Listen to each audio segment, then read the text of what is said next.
Welcome, everyone. Thank you for being here with us. And I have some guests I'm going to introduce to you, but each one of us are in different part of the world. So for me, I would say, good afternoon. Almost is 4 p.m. in São Paulo, Brazil, and we have some other guests in other part of the world. So it's a pleasure. And also, I would like to thank Rod Chung that it was the one, like Mark introduced me to him, and he runs the World Scope once a month of mundane astrology, political astrology as well. And I start getting to know other people, and that's what we do to use the knowledge of astrology for the collective, for the nations, etc. So that's what we are going to do today. So for some people, good evening, good morning. I will introduce who is with us. Here next to me is Andrade from Lima, Peru, and she's going to do a little presentation. Next to Ana is Paula Belluomini. Some people know her from ISAR. She also lives here in São Paulo, and she's moderating our meeting today. And down it's Naomi Bennett. Some people know, say I love her books and I want to autograph the book. So she's coming to Brazil. I know because I saw her passport and her bag luggage is ready. So, Venus Mercury told me that. So next year Naomi's here, and Mark Collen from Scotland. So it's good because you can see the sunny. So it's summertime. It's no snow in Scotland, so that's one day of the year we get. Yeah. We have tropical winter in Brazil, no snow. But anyways, so I will give moderation to Paula, and we can go around to introduce yourself, just like like less than 1 minute, just saying hi, and then we enter the second session. All right, so we can start. All right. Yes, thank you guys for showing up and being here with us. ASTROKABANA is presenting. So who would like to start? I think it's going to be who? Anna, are you going to start? I wonder if Naomi wants to start first. If you like. We cannot hear you. Naomi, you have your microphone. I'm prepping one more chart, so if I'd rather have someone else start. Okay, that's fine. Well, I have a presentation in a different way. Well, I like to work with asteroids, and I would like to show you what I found in this little presentation. So I go. It won't take me so long, but let me check if I can.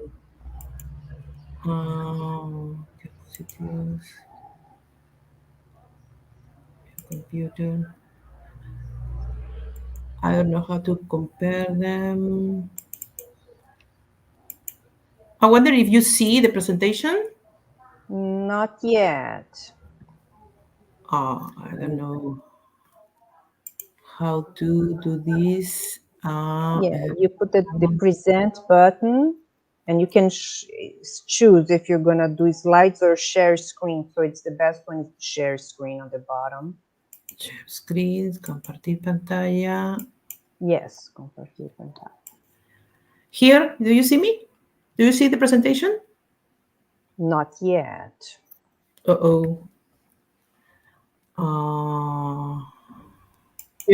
I'm doing. If you want to introduce, introduce yourselves, right? Just let me try. Let me try. Now. Yes, now it's coming up. Let me know, now please. Yes, now we can see you. Okay, we can see the presentation. Yeah, if you want to put in whole full screen, because we can see the slides on the side, on the left side. I put it. They are in. I see my screen in full screen, but I don't know if you see. But the presentation itself is with the PowerPoint. Still okay. Yeah, with all of these slides. Let me try it again. Let me try again. Yeah, make it presentation mode. And then you share it. Compartir pantalla. Compartir pantalla, toda la pantalla.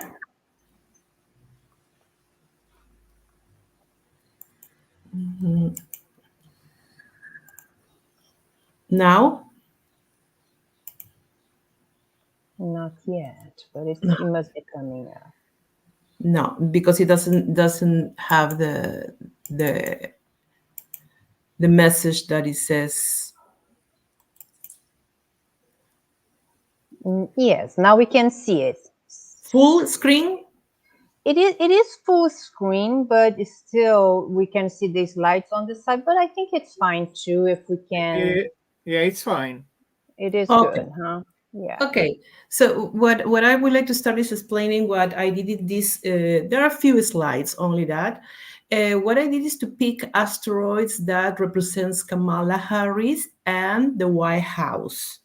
And in the chart that I will present, I highlight in orange the connections of those asteroids with planets. So what I mean is I try to focus on the behavior of those asteroids in the chart. But of course, the current transits also are playing a game. But it is very interesting what I found, and I hope that you enjoy as much as I do. So this is let me know if you see the chart, please. Can you change the slide and we can see if the slide's changing, because right now we see the cover page. Okay, but I changing from my side. I change it to the first the second slide. Do you see it? No, we still see only the cover right now. Okay, so then I will do is unshare and go back to present, compartir pantalla.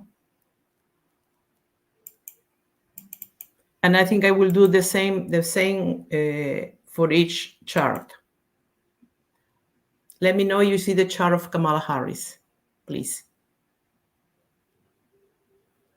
Yes. Okay, so this is a chart of Kamala Harris, and here it is the asteroid. I shows the ASTROKABANA that represents her. It's a representation of her, which is in 5 of Libra, and the asteroid White House here, which is in 25 of Scorpio. We see this is that the current transit at the time that Biden declined, Mars and Uranus are knocking the door of Jupiter, which is involved in this great cross, which involves Jupiter, Saturn, the asteroid White House itself, and Mars.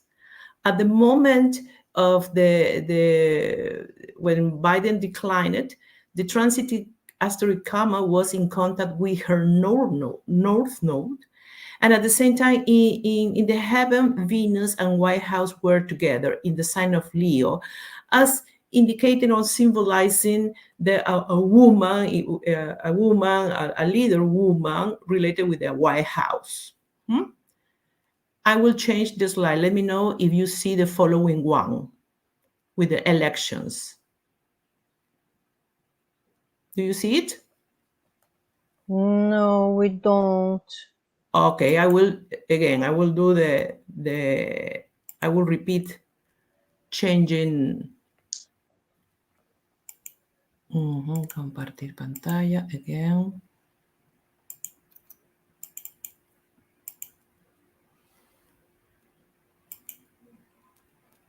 Now, do you see it? Yes. I think I will repeat for each slide. There are a few. At the time of the elections, of the election, here it is the asteroid White House, transiting White House will be in contact with natal Kama. And at the same time, Mars and Kama will be together in the sky. But which is curious is that the asteroid Kama is in 3 of Leo, which is the moon of the current Aries ingress. So, and it's in connection with Mars. Of course, this gray cross continues working. So I will change to the following slide.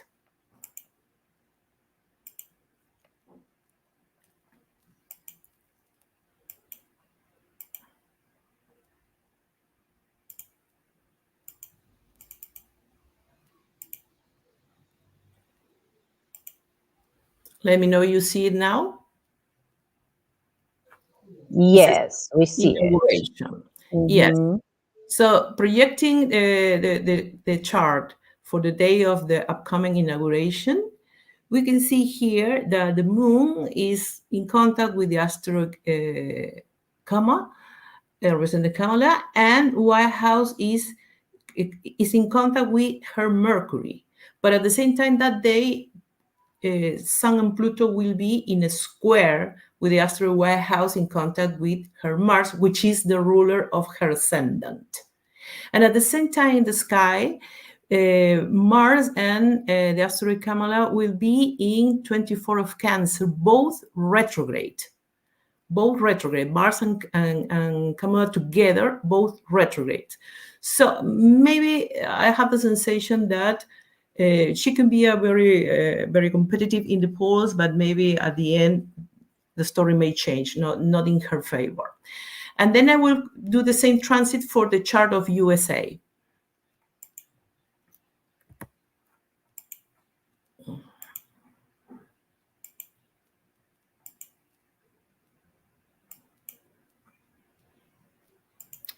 Oh, let me check.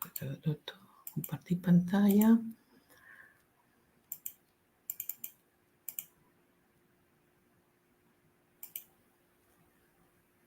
Let me know if you see the chart of USA. Yes, we see the chart for USA. Great. So this is the chart, and with the transits of the 21st of July. Look where the White House asteroid is in contact with Lilith, and asteroid Kamala is in 0 of Gemini. The day that Biden declines, Mars and Uranus were in contact with this asteroid Kamala. And at the same time, transiting Kamala was in a square with Neptune, and when transiting Neptune as well, and in contact with the moon, and which is very interesting because at the time of the elections, there will be a Chiron return for US. As I mentioned, in the sky, Venus and White House were together, somehow close to the north of the country. I will continue with the other, with the day of elections.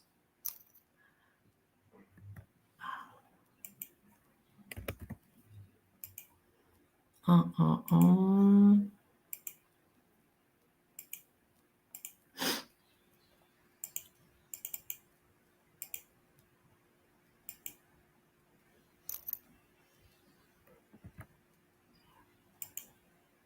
sorry about that.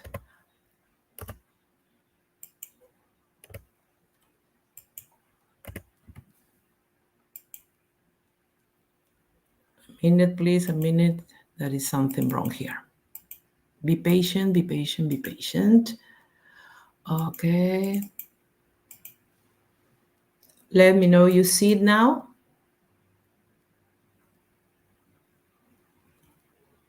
Yes, we can see it. Okay, at the day of the elections, by the time, well, Uranus is losing contact with the asteroid Kamala, and Mars and Kamala are together in 3 of Leo, somehow close to the North Node, and White House is close to the transiting South Node, very close to the midheaven of the country. With midheaven of the country. I didn't remember if I mentioned that the asteroid, the natal asteroid Kamala is in a square with the moon. It's some degrees apart, but it's square. And I will continue with the last slide, which is the inauguration day.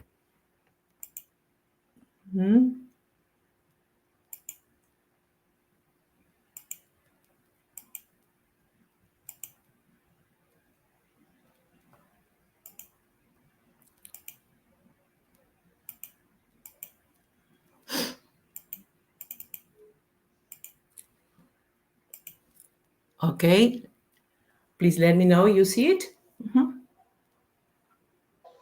Yes, we can see it.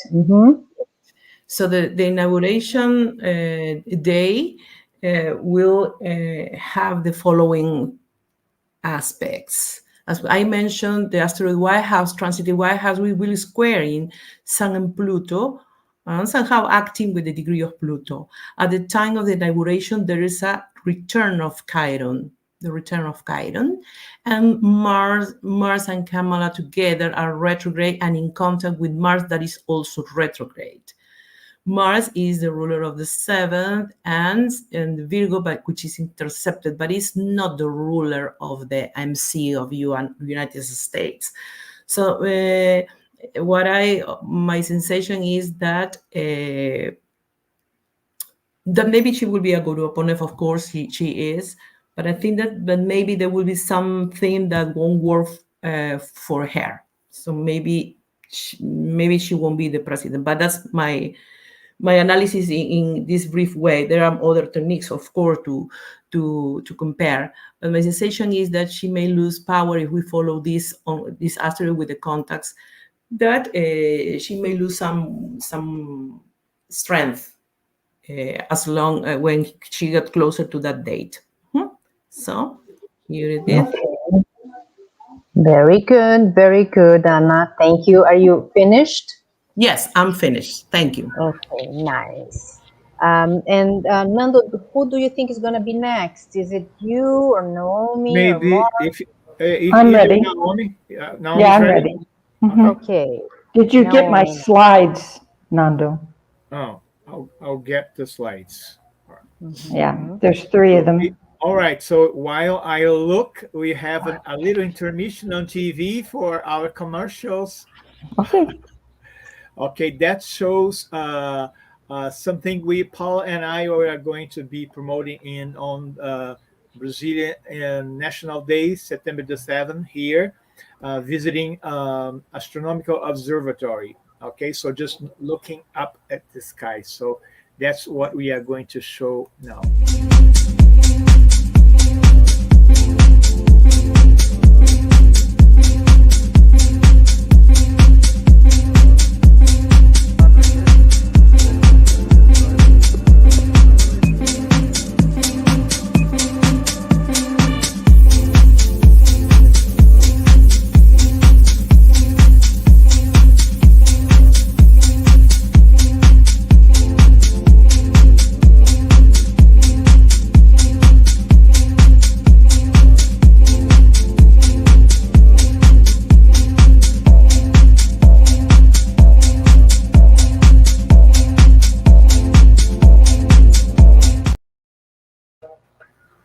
That's all, folks. So I'm getting here okay, for Naomi. Let's see. All right. We can all see right now. Yeah, because when we are on the screen here. Correct. Yes, we don't want to start with that. We want to start with the Camilla nomination chart. Oh, okay. So now I have to That's take the last one.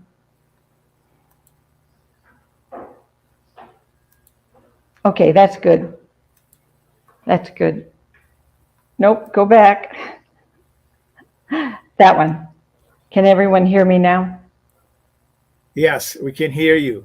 Okay, so I just have a simple analysis because I haven't had time to do any kind of detail, but I want to point out how much luck she had in getting this nomination, because she had a double aspect of transiting Uranus, which is surprise, on her Jupiter, which is good luck, and then it doubled itself because transiting Jupiter was squaring her own Uranus and a Pluto and Venus conjunction. And so she had this big fortunate opportunity that was very surprising. And, you know, we just had Pluto go into Aquarius, which is going to be a big generational change that lasts for 20 years, and this is the first year we've had it. And the day of her nomination, the sun was in opposition to Pluto. That's the transit, but it was squaring her sun. So here's another squaring, an opportunity that comes out of the blue, but it is dramatic for the future. And it emphasizes people that are of the youthful generation. And she has taken the internet by storm on social media. And nobody has ever acquired $100 million in one 24-hour period before. So this is indicative of enthusiasm and unbridled obsession and opportunity for her. And it continues through this year, through the election time period. And so what I saw, and the fourth one was Saturn in her 9th house. That's elevated for exposure and opportunity and taking duties and responsibilities that wasn't there before. And now she has this incredible exposure opportunity. And that aspect lasts all the way through to the election period. So let's go over to the election chart of Kamala. That's Trump. Let's do Kamala. So this is the day of the election. Notice that Saturn is still up in her 9th house. So it stays the entire time that she is running for office. And notice that Uranus is still standing on her Jupiter this entire time. And then that double aspect of Jupiter, transiting Jupiter, is now coming to her ascendant. It is an opposition to Venus, which indicates popularity and friends, and opportunity is elevated with other people. So it's on her axis of her ascendant and descendant. And that descendant is the 7th house, which is also the opposition, but it's also about third parties coming involved. What is dangerous for both Trump and Kamala is that at the bottom, transiting Mars is opposing Jupiter, which aspects her sun at 27 Libra. So that's still the emphasis of her being enthusiastically embraced by the youth, but Mars is a dangerous aspect. So we have not only obsession, but extremes of martial activity or accidents. So I hope she's well protected, because that is not a good aspect of Mars squaring your sun on the day of an election. But in the United States, our elections really last almost 2 weeks because we're allowed to vote early. But this is the last day you can vote. And so that's the one we usually do a chart for. So that aspect of Mars in opposition to Pluto is a level of nastiness that is not good in her chart, but it's not good in Trump's chart. So let's put Trump's chart up. Okay, so that same aspect, and I don't think I marked it in this chart. So up on his 12th house, you see Mars at 0 Leo. It's opposed by Pluto, and that is the axis of the 6th house and the 12th. That is not a good aspect in his chart, but it's also stronger in her chart. But look what he has. The day of the election, he has Uranus at the top of the chart on his MC, which is about prominence, but those are surprises that are shocking. And look, in his chart, he has Mars on the ascendant. So in his own chart, he has a Mars square Uranus, and it aspects his ascendant and his midheaven. So we have unexpected surprises. Is there going to be another attempt on his life? Is he going to be exposed again? Because this is an aspect of violence. And so they both have that aspect of violence. It's on her sun, but it's on his Mars and on his ascendant. Neither of those are good. She still has Saturn sitting in her 9th house. He has it in his 7th and not necessarily well aspected. So how do you do this balance? Because if you look, Jupiter, that same aspect of transiting Jupiter in opposition to Venus, sits on his sun, on his lunar node. It's opposed by his moon. And so that's a great opportunity for him to win. So how do you balance between the two? I think she slightly, only slightly, has an advantage of having Saturn in her 9th house where he has Saturn in his 7th, because there's so many people that say they will never vote for Trump. There's never Trumpers that are out here. But it's only a slight balance.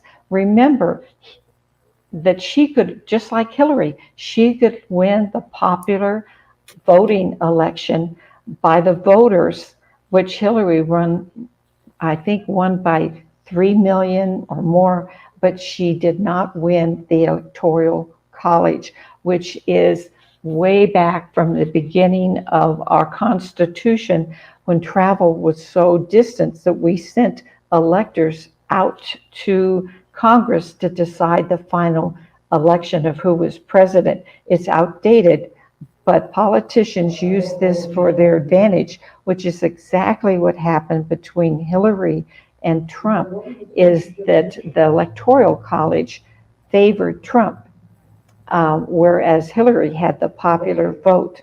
So do we have a toss-up? Do we have a battle of who wins that goes back to the Supreme Court? I mean, this is the possibilities of having these shocking aspects on the day of the election. So, of course, I think that Kamala will win the popular vote, but who will win the Electoral College? And that Mars square Uranus can talk about violence or extremes of behavior. So I hope he doesn't he's been asked by the secret police, the security police that protect him, the Secret Service, not to do any open air activities, to do it all enclosed so they can control the environment. I'm sure they're going to have the same kind of protections for her. So that will be minimized. But what is the shocking event? What is a shock and extreme that's going to happen in both of their charts with the Mars opposing Pluto? That's the question. I don't have an answer. I think we're going to have another surprise close election.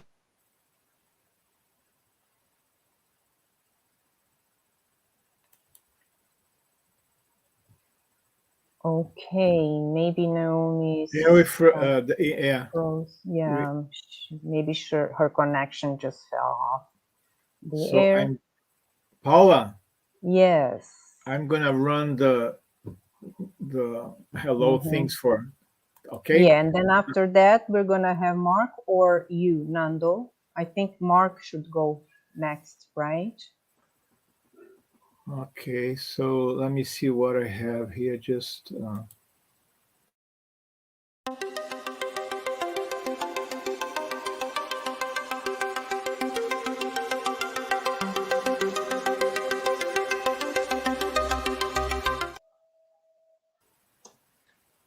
is Mark ready? If he can go.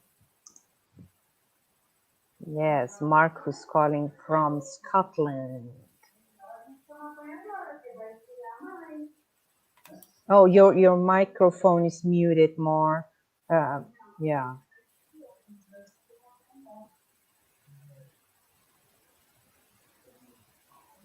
Still closed. Your microphone. Closed. Yes. Try now.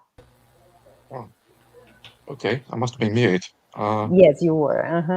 Now Okay. you are. Well, now Well, we I've can not hear sent my chart. My charts are just literally just oven baked out of the oven, so they're not quite ready. But could I have it? Could maybe Fernando's got a long presentation to do though, hasn't he? So maybe I'll go first. Okay, I've only got a few things to say. Now, how do I bring my chart up? This is the question. Charts up. Oh, there is a little screen and present Give me a on the moment. bottom. I'm literally just sorry. I just came in the door before this this event started. So Yeah, literally, no I just worry. Yeah, if you're comfortable, on the bottom, there is like a little TV screen with a plus sign. give me a moment.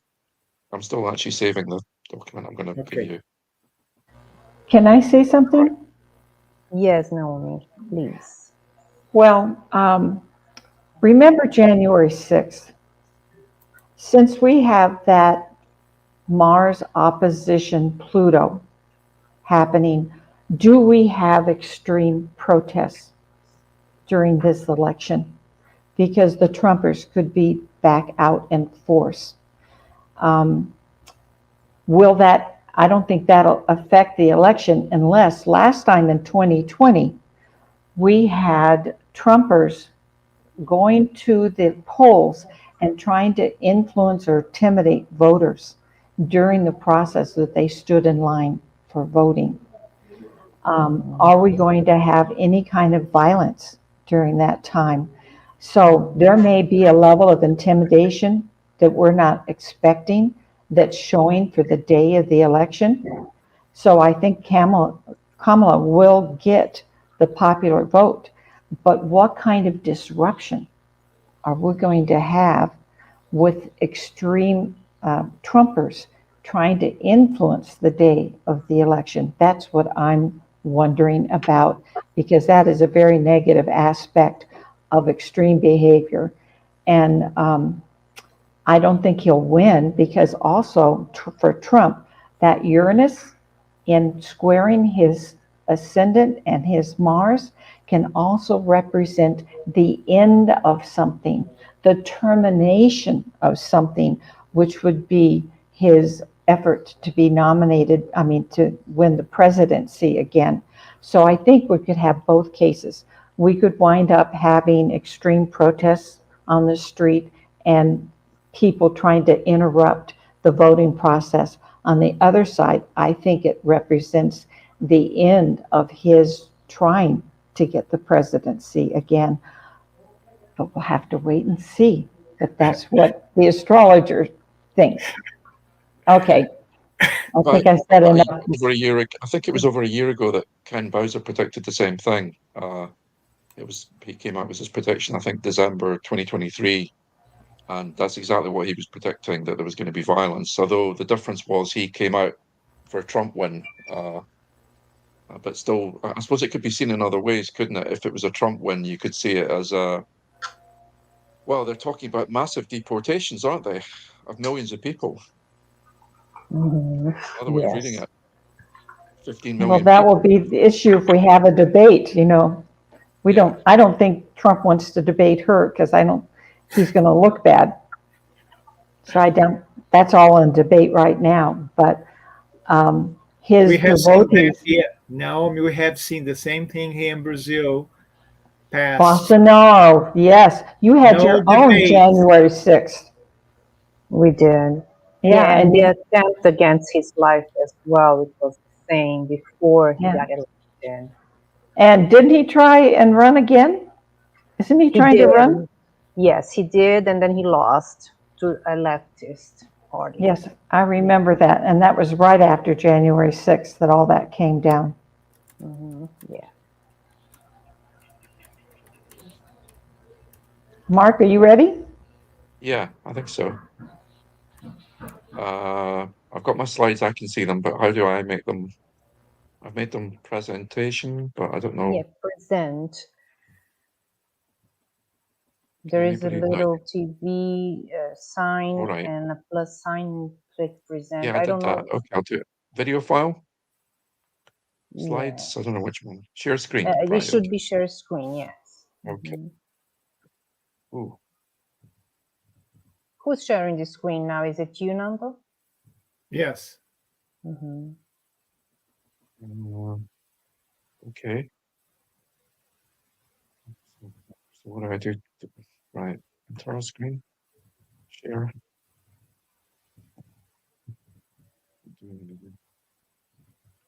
Can you see that? Can you see this? US Aries ingress. Yeah. Okay. Yeah, I thought we'd just go. I mean, my focus is a bit more traditional, so I thought I'd start off with some of the basics. So we've got this year a fixed sign on the Aries ingress. So traditionally, you use that chart for the whole year, although a lot of people might still look at the Libra ingress.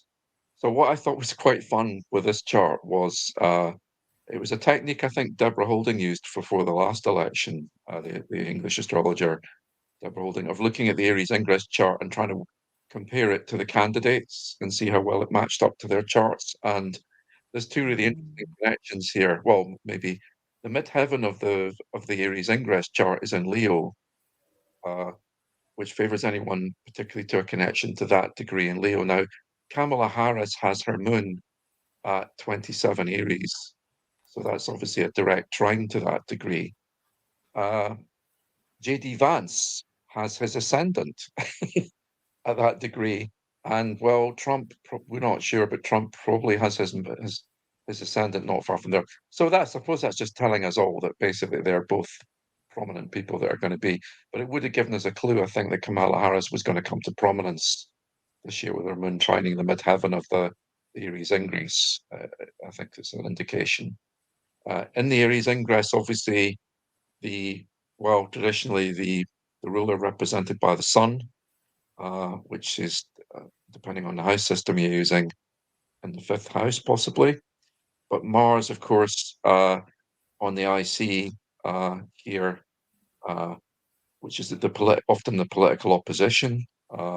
So a lot of opposition, and obviously, of course, we know also the downfall of the sitting president Biden as well. Of course, maybe represented by that Mars as well, which is the ascendant. That would give Saturn to the political opposition if you took this chart literally, which would be quite well placed too. So difficult to necessarily separate those out. It's kind of in the, depending on again what house system, what fourth house, I suppose. So it's kind of angular.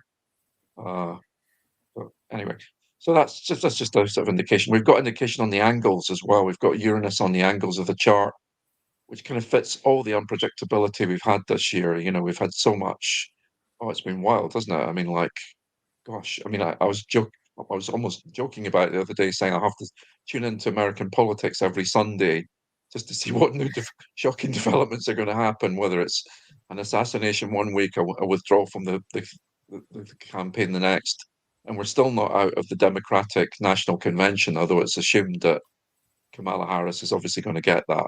Anyway, that was just a flavor of the year. I mean, I don't think you can. I've tried before. I don't think you can be definitive about it.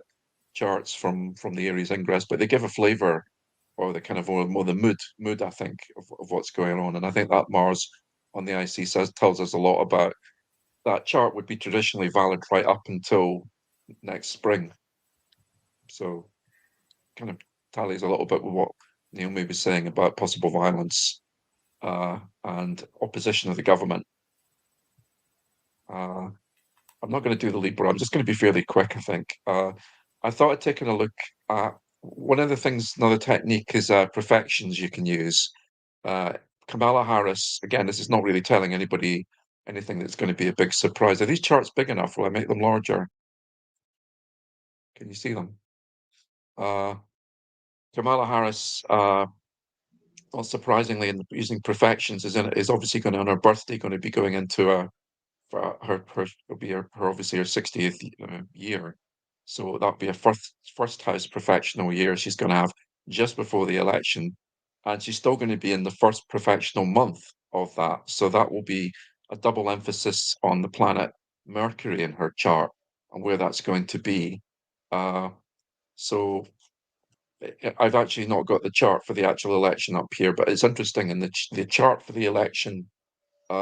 Mercury has gone just into Scorpio, whole sign, but also Placidus in the 6th house, which is not the best of placements really you'd want.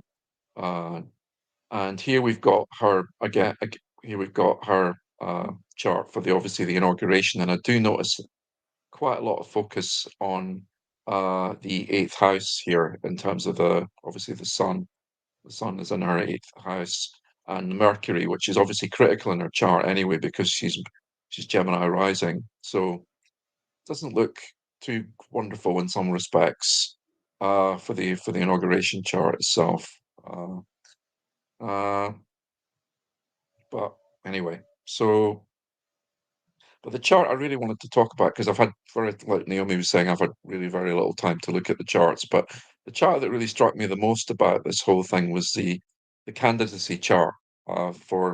This is a chart for when basically she formally lodged her campaign to become president on the 21st of July, just the same day that Biden had actually withdrawn from the race, just a few hours earlier.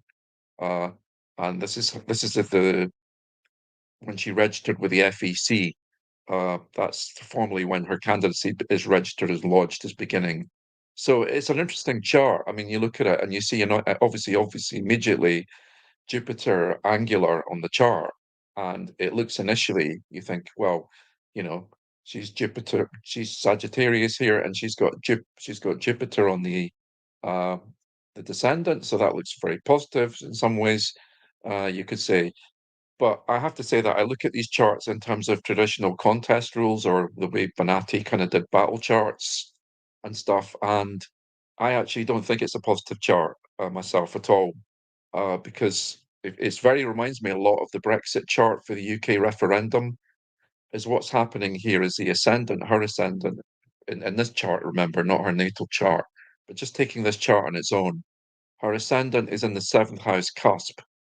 Now, that's not really where you want your ascendant in a contest chart, because it means that your significator is then ruled by your opponent's planet, which in this chart is Mercury.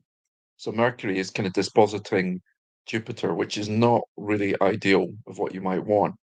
And Mercury, another thing I can't help noticing is that Mercury, the 7th house, which would be presumably the forces of opposition against her, is in Leo, not very far from whose chart ascendant, and JD Vance's ascendant as well, which is quite interesting. And I noticed the midheaven of the chart is also Virgo, which favors Mercury, of course, which is Mercury ruled, of course, which is again emphasizing Mercury and the midheaven and the prize going to Mercury here, it seems to me, in the chart. Another way of reading the chart is obviously you could say because Mercury's in the 9th house, legal matters very much emphasized. And as exactly as Naomi was saying earlier, I equally think this election is actually going to be very close, probably, or it could certainly end up in a very controversial. I seem to have lost my display. I don't know. Has my chart disappeared? No. It could end up in a contested election in the Supreme Court again, over electoral college decisions in certain states. I mean, really, although people go on about national polls and all the rest of it, it's largely irrelevant. There's only really about 5 or 6 states this whole election is going to be decided on, not most of the UK, US polls. So that's a kind of media distraction, really. But there are a few states like Arizona, Nevada, Michigan, Pennsylvania, and what's the other one? Is it Wisconsin? No, not Wisconsin. There's another one. 3 blue states, 3 kind of blue wall states, as they say, in Arizona and Nevada are probably critical to the whole election. Unless, of course, now there is positive sides to this chart too. I think you can say that there's a real feeling of positivity and energy with Kamala Harris's campaign. She's energizing a lot of women to vote for her. I think that's undeniable. Who are going to vote in terms of a pro-choice kind of angle is going to be very strong. She's motivating a lot of younger voters, I think, and you can see that maybe with the Gemini, and if you could delineate it that way, possibly as well. But certainly, I mean, if obviously it's only one chart, and maybe we shouldn't get too carried away. The moon also is, again, it looks good initially, like it's basically trining the Jupiter, but actually it translates the light initially of Mars. It's separating from an aspect to Mars first, and Mars is the 12th house ruler. So it's kind of taking the message of Mars to Jupiter, her significator, which in a more traditional way or horary type way of looking at it isn't really so positive in that respect. But yeah, I mean, and there's other things too. I mean, the moon is obviously very interestingly kind of trining the nodes though. So, but is that a positive? The moon is disposited by Saturn on the chart, which is retrograde in the kind of fourth house, third or fourth house, depending how you look at it. Third, if you're using Placidus, which is a cadent house, so that's not such an active house. But I'm sure there's other ways you could go with it. But that's just, to me, that was my initial feeling looking at it. It reminded me very much of what I've noticed in a lot of contest charts is what you really want is a chart the other way around. You want your opponent's significator in your first house. That means that they're disposited by you. They're under your capture. They've been captured by you. That's the kind of medieval way of looking at it anyway. Whereas it looks like she's been captured by the opposition. That's just my way of looking at it. But it's only one chart, and I'm sure we've got a lot of other charts to look at and a lot of other ways to look at it. So that's just my take on it. But I agree very much. I think it's going to be a close race. I think it's going to be a very contested race. I think the courts are going to decide it, but I think it's going to come down on the side of the Republicans this time. Very nice. Very nice. Thank you, Mark. Thank you, Naomi. Thank you, Anna. And I think that we are now going to listen to Nando. I want to say one thing. Sure. If the courts decide, the big problem with that is that Trump has loaded the Supreme Court with 3 of his nominations. So we hope we never get to that point. And particularly with our Black Supreme Court justice, who's so Trumpian, including his wife, and he should take himself out of the vote, but he refuses to do that. So God forbid that we go to the Supreme Court again. It will put a black mark, a black eye on them, and lose all their credibility again. All right, that's my comment. I'd much rather it was the other way around, and it was just Trumpians demonstrating, as you said. That'd be much nicer. Hopefully that's where we're going to go. Yeah. Wonderful. Okay, my turn. Yes, Nando, yes. Yes, right, let's go. And then at the end, we're going to make a little considerations for all of them. Yes. Yeah. Yes, all of us. Let me see. I'm going to try to share a screen, maybe because Mark's slides still show here, but I would try to. I think I can do the other way. Let me see. Okay.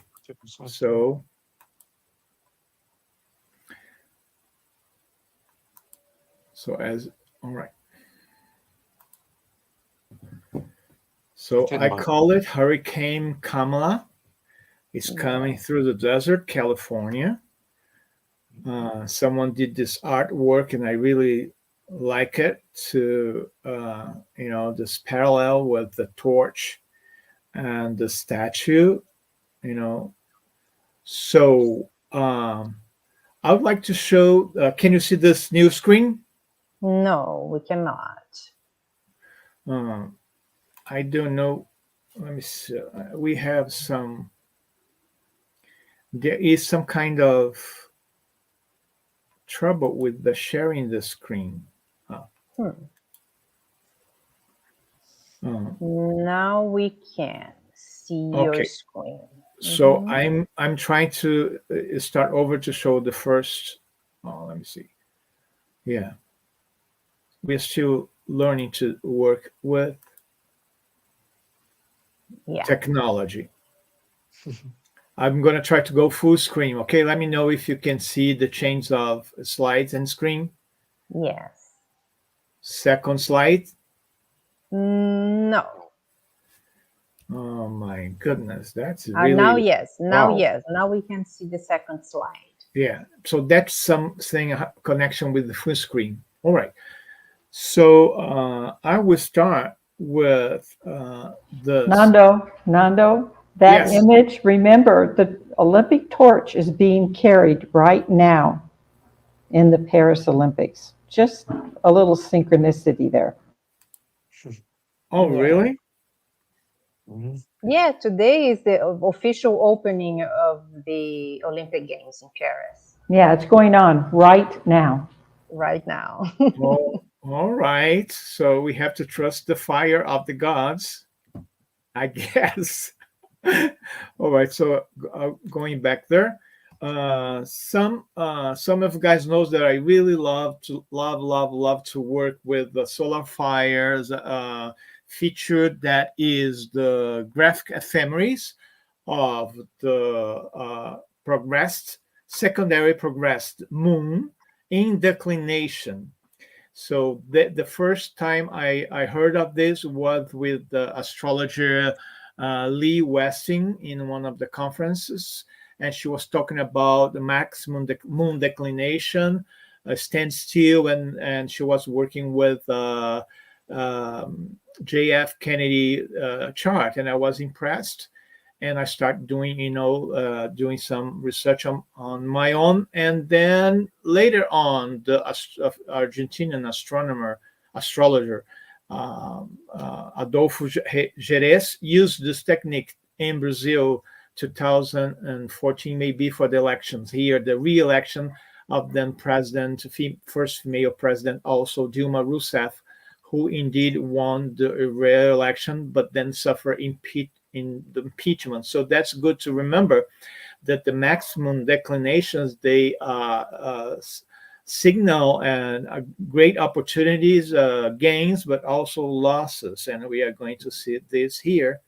So for this time, for this time of her life, we can see with the decades, so the 2020s and 2024, she's maximum declination for November 4th on, like the on the top. It's a northern declination. That means close to the Tropic of Cancer, who crosses Cuba, Havana, and all that place over there.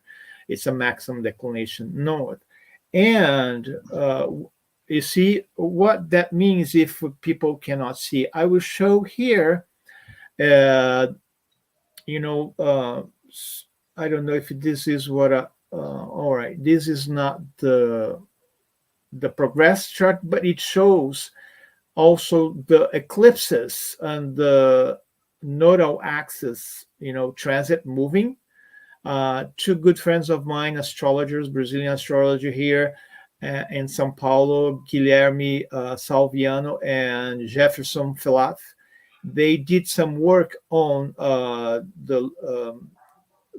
moon's nodes and eclipses at the election time of winners, either being on the 10th house and 4th house axis, or in the sign, sun sign of the candidates, sometimes the moon signs and ascendant signs. And so that's what we see here. I put the March eclipses. We can see, it can see Aries, and the Aries eclipse is going into, moving back moving into the 10th house, and then she's going to have later in Pisces. We see this year changing the eclipse. So it shows, Aries eclipses and Libra eclipses, full moon. The sun is on her sun sign Libra, and what is that here? Sun sign and moon sign here. It happening. So just to show how this plays out, I'll show again with somebody else as an example. So the next is what happened close to, you see the John F. Kennedy, 1963, the assassination and before the election. So he had the secondary progressive moon almost at the top. So of course we have to compare with the other candidates.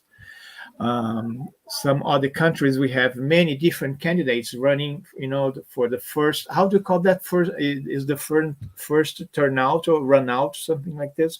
And then we have the second with only 2 candidates. So that's what we have got here in Brazil. So it really shows that it was up, giving him the opportunity to be elected, I guess, the first Catholic president, and also his dismiss with that assassination. So we have to be careful doing the interpretation. It seems like the life most important events are on the maximum north, maximum south, and sometimes crossing the equator. You can see that line. The equator is the equinox, Mars and Libra. So we could have many examples, but I don't want to go that far. Just showing something out of politics with this Sir Anthony Hopkins. He won a nomination and an Oscar for Silence of the Lambs on the maximum declination south, and a full cycle later, 20, like 20, 27, 26, 28, almost Saturn return. We have the progressive moon return. He got his second Oscar nomination by The Father, the movie.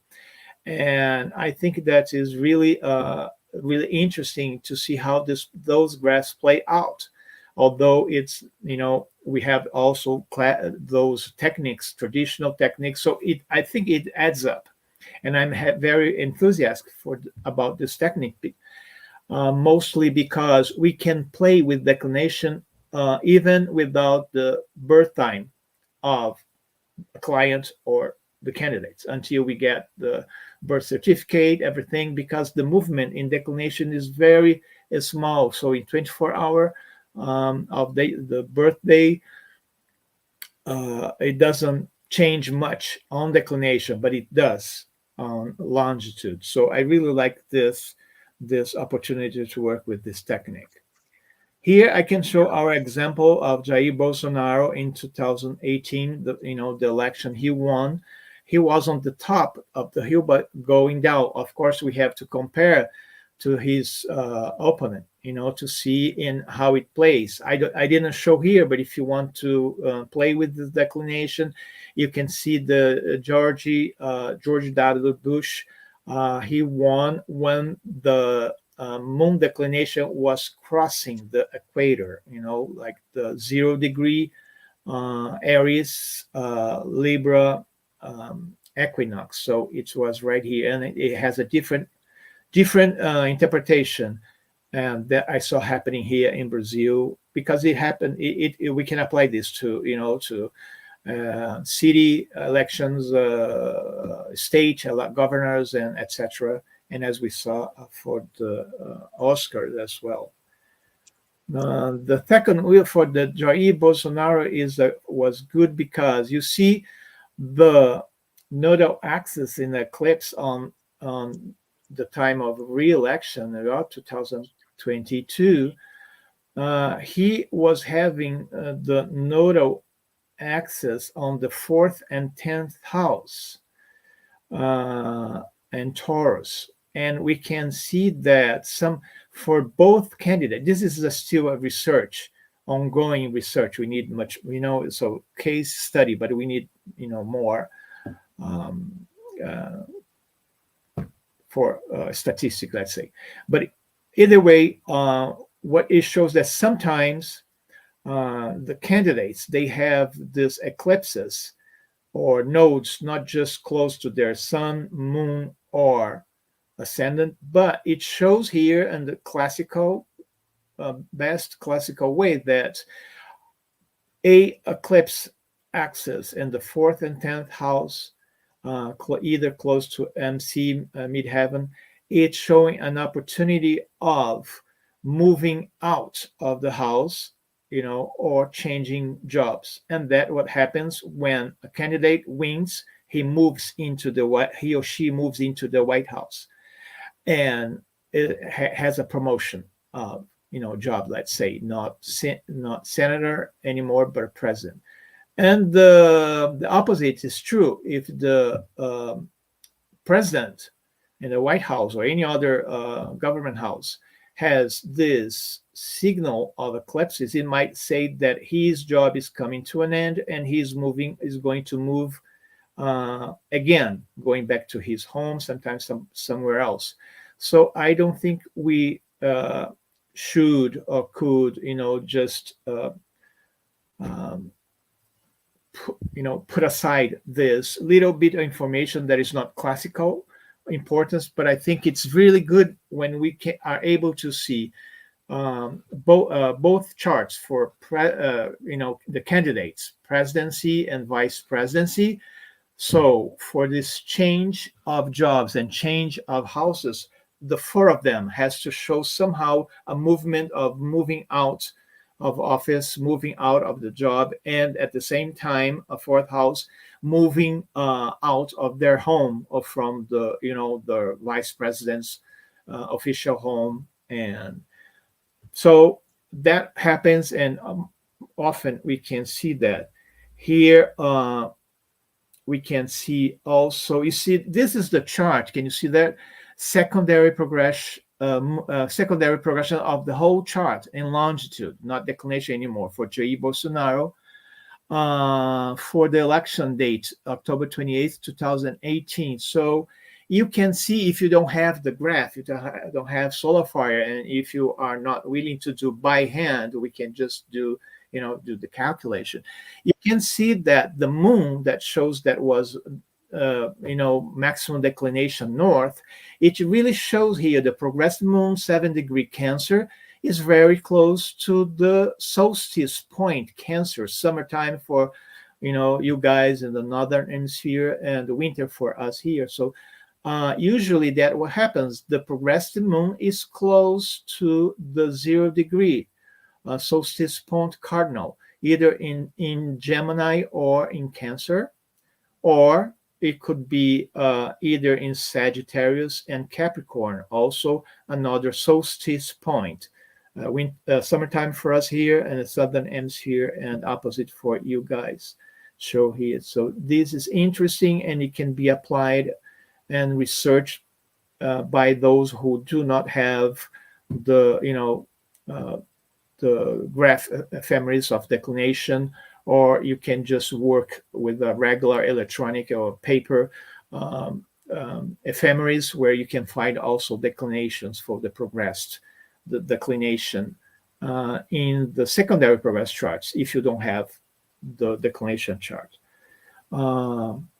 So here, just to show that Trump, it's not showing like the axis now. It's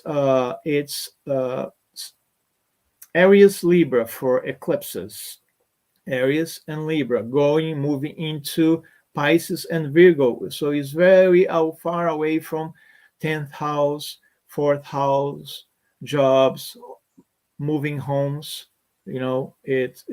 So it's not touching, the eclipse is not touching his natal sun or natal moon, mutable, or the ascendant and descendant. In the future, yes, in the future, it's going to move here backwards. The nodes axis is going to move Pisces and then Aquarius. So we might have some news on Donald Trump when the eclipses and the node is going to be in Pisces and Aquarius with his,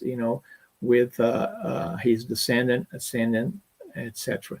So just to show that that little observation technique of eclipses and nodes through the sun sign, moon sign, ascendant sign, and 10th and 4th house of changing jobs and residence. I guess that is what I have to show today. As I said, it's an ongoing research, but with a very, very positive.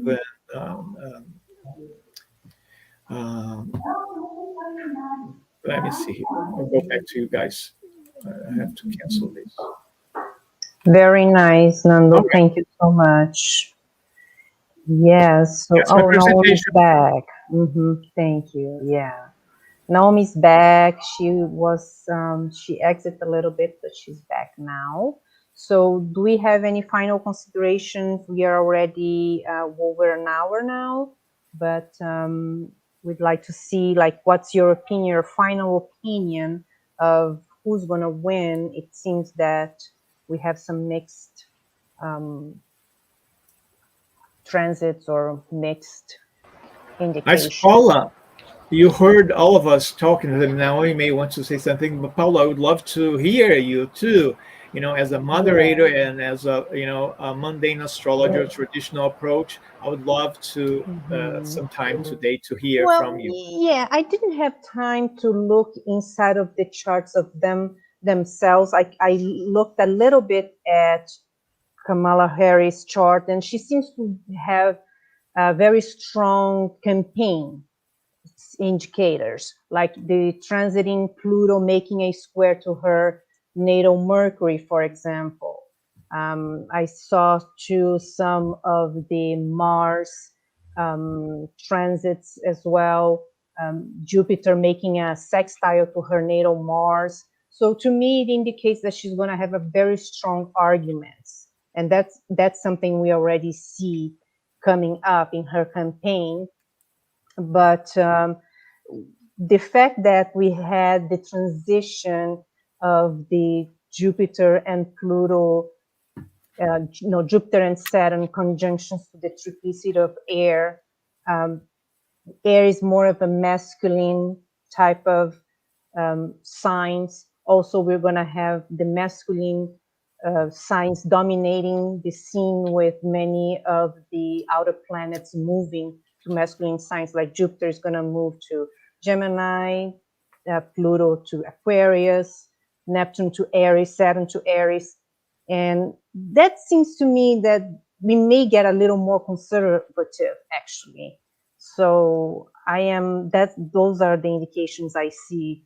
And I think it seems to match what you've been talking about. So, that's more of a general type of scenario. Yeah. Naomi? I had a question from Nando.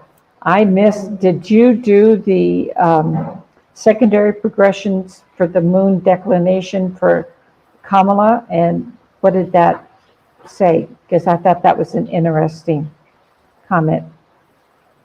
Yes, I think I don't have the picture here, but I think did you guys were able to see that the graph, the ephemeral graph, was on the top of another, because when I did she has in the graph declination, she is on top, but sometimes the moon is off, because sometimes people have like out of bounds moon, so you can see that clear, sometimes not. So for her, in her round charts, the moon progressions in longitude is still in Gemini. Is Gemini a little away from the solstice point, but when we transfer to declination, it is on the top of the curve, because each one of us, we have like small curves, or huge, those of us who are born close to is monthly, right? Monthly, the moon goes out of bounds every month. So those who are born with the moon out of bounds, so we have a huge curve, and sometimes, it's very close to the solstice point. And people, as you work with that, so out of bound planets is very, like maverick. I love this word, maverick. It sounds Nando, like haven't we got out of bound planets on the election day? We've got Venus and Moon on the election day. out of bounds. Out of bounds, yeah. I can so. take a look. I don't remember right now. Look again, but I think we have. Yeah, that's going to be I think November. What? I think one astrologer was arguing the election would be a woman because of the out of bound planets. Yeah, the moon is out of bounds that day for sure. Venus not. Yeah, Venus is also, it's a 25 declination of south, and Mercury as well, gonna be Wow. 25.3. We got there. Yeah, Mercury is on the edge, 23, so it hasn't quite been out of bounds, but it's called extreme declination, so it's very close. Yeah, Venus and the moon. And by the way, we just had the past eclipse or so. The moon is on the maximum declination, right? It's coming. That's right. That lasts for almost 2 years. So when the nodes are in Aries, Libra, then you're going to have those years will have out of bounds and going toward it. So this is an extreme year for out of bounds. Yeah. Yeah, and we have seen this extreme climate. You know, this candidate dropping off the campaign. It's not, you know, like when the last pope, we had two popes. One pope, you know, how to say that, you know, resigned. Yeah. So sometimes, you know, it shows in human history something very different happened in the whole world for all to see. So that's what I like about, you know, those special, you know, conditions and points in the chart, the mundane charts. Anna, Mark, any comments? Yes, I was thinking of the chart that Mark showed about when Kamala Harris was announced. The South Node that chart is in 10 of Libra, and the upcoming eclipse on the October the 2nd will be there. So I had the sensation that maybe at that time would be some information or something related to her. And in that chart as well, that something will happen. The solar eclipse on the October the 2nd will be in contact with the South Node of the chart when Kamala Harris was announced. And 10 degrees. At the time, when you mentioned about the translation of light of that moon in contact with Mars, ruler of the 12th, in contact with Jupiter, ruler of her ascendant of that chart, and the presence of Mercury in Leo in the 9th house, it reminds me that one of the arguments that can be against her is her performance about the migration, complication about the kids in the frontier. And I think that's one of the arguments. I think that would be one of the arguments that she have to deal with that. Yeah. Yes, and I think that's one of the maybe the thing that will come up or reinforce or whatever will happen in a debate or something like that. But my sensation is that early October will be something there, and then afterwards in the upcoming months, October, November, when in the time that Mars will be stationing and then move retrograde, I don't know. I think that the force of the competition may have a twist. One of the things I forgot to say about that chart as well, which is the moon was in the 2nd house, and there's been a lot of issues about money and finances. Yes. You show a chart when the ruler is Sagittarius. Yeah, but the moon was in the 2nd house, and it's just interesting. This FEC who are looking into this issue about money. Yes, it was in the 2nd house, translating life from Mars to Jupiter. That's what you mentioned. Yeah, bringing things from the 12th house to her ascendant. It's like bringing something that is back to her to the ascendant. It's bringing something hidden to the table, so to speak. No? There's already a controversy about, as I say, Biden's election campaign money, the $91 million that his campaign obtained. Yeah, maybe He's I'm already losing got the whole details quick about legal the thing. dispute about that Yeah, coming up, I think. yeah. But with this But Mercury in Leo, the Mercury in Leo in the ninth house, it reminds me of the problems in the frontier, the kids that were abandoned, and everything that happened before. But that's my sensation. Huh? Mhm. it's a good issue about the immigration thing. Yeah, I think you've got a good point there. Just to say, I'm keeping a prediction list on SkyScript. Unfortunately, it's been completely reorganized after the Biden withdrawal, but I'm going to be updating it. So far, I haven't seen any predictions for Kamala Harris, so I'd be interested to see anybody coming out for her. All I've seen is Trump predictions so far. Oh. Yeah. Yeah, well, I saw that Chris Brennan did one short video with Lisa Shine Okay. talking about zodiac releasing and saying Right. that Kamala Harris is in a peak period, and Good for her. that's why she was very adamant thinking that Kamala had very good chance.